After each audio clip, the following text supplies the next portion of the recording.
ఒక మంటపంలో పెళ్లి జరుగుతున్నది. పురోహితుడు ఆయన దారిన ఆయన మంత్రాలు చదువుతున్నాడు.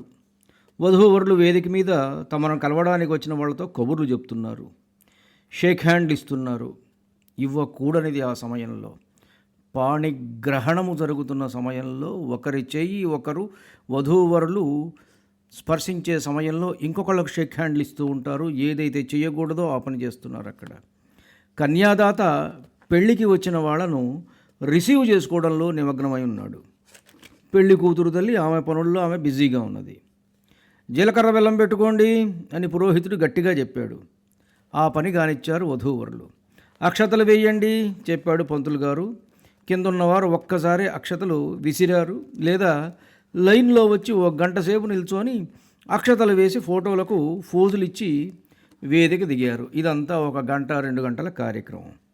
గ్రాండ్గా చేయాలి అని కదా ఇవాళ ఉన్నటువంటి తాపత్రయం. మరి ఆ గ్రాండు అనే పదానికి అర్థం ఏమిటో నాకు తెలియదు.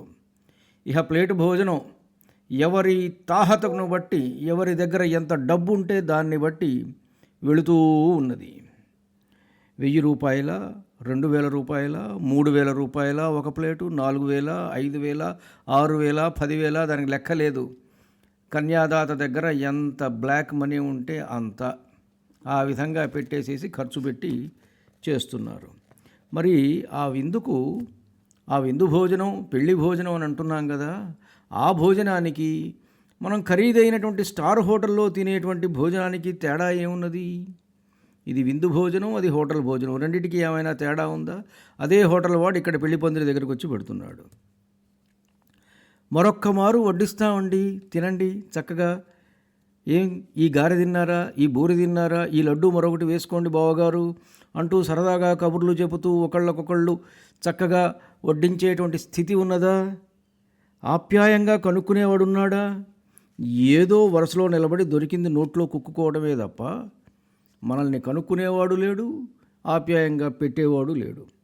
పెళ్ళికి వచ్చిన వారు ఎవరి దారిన వారు పెట్టిన తిండి తిని ఎవరి దారిన వారు ఇంటికి వెళ్తున్నారు. ఇది తిండే, పెళ్లి భోజనం కాదు.